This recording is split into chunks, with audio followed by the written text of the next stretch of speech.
Voici comment effectuer des changements dans les paramètres de vos élèves.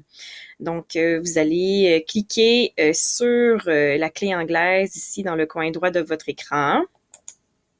Vous allez descendre jusqu'à la section Students, élèves. Le premier item que vous pouvez modifier, c'est la façon avec laquelle vos élèves se connectent à votre classe. Donc, vous allez cliquer sur Student Sign-in Mode. Donc, si vos élèves ont chacun leur propre tablette ou leur propre ordinateur, vous pouvez modifier en cliquant sur Class Code One Devices. Donc, quand ils vont se connecter sur leur appareil, ça va se connecter directement à leur session. Si vous préférez que les élèves se connectent avec leur adresse courriel CS-Port9, vous pouvez toujours cliquer sur la troisième option juste ici. Mais par contre, je vous suggère fortement d'utiliser la première option qui est le Class Code Shared Devices parce que la plupart des écoles ont des appareils comme des tablettes, des ordinateurs qui sont partagés parmi tous les élèves de l'école. Donc, c'est probablement cette option qui va être utilisée majoritairement dans nos écoles.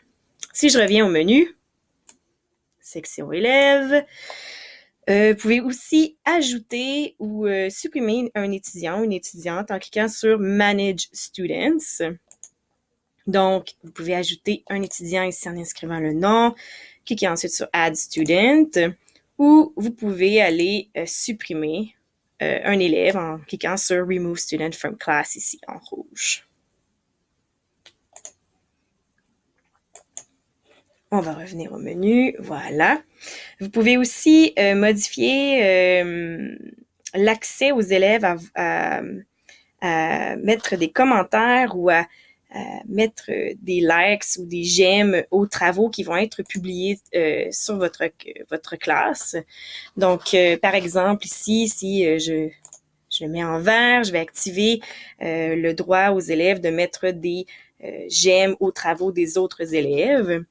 Si je veux permettre aux élèves, dans le fond, de mettre des commentaires aux travaux des autres élèves, je n'ai qu'à le mettre en vert ici. Si je veux pas, je peux le mettre en blanc.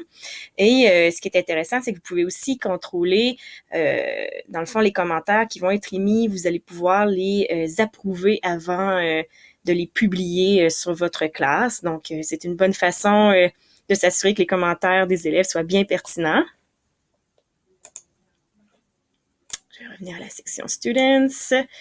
Voilà. Un autre critère que vous pouvez modifier dans les paramètres des élèves, c'est l'accès aux élèves à voir les travaux des autres élèves. Donc, vous pouvez cliquer tout simplement ici si vous voulez enlever cette option aux élèves. Donc, vous verrez seulement leurs propres travaux.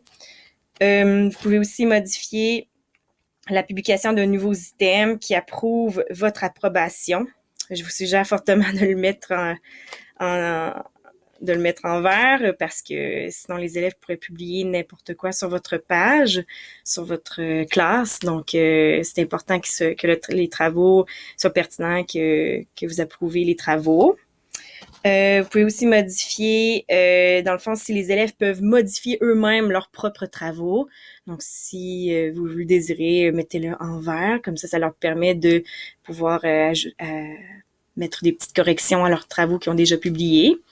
Et la dernière option qui s'offre à vous dans la section Students, étudiants, c'est d'enlever l'espèce d'élève modèle qui fait partie de votre liste d'élèves. Comme vous pouvez voir ici, j'ai entré élève 1, 2, 3, 4.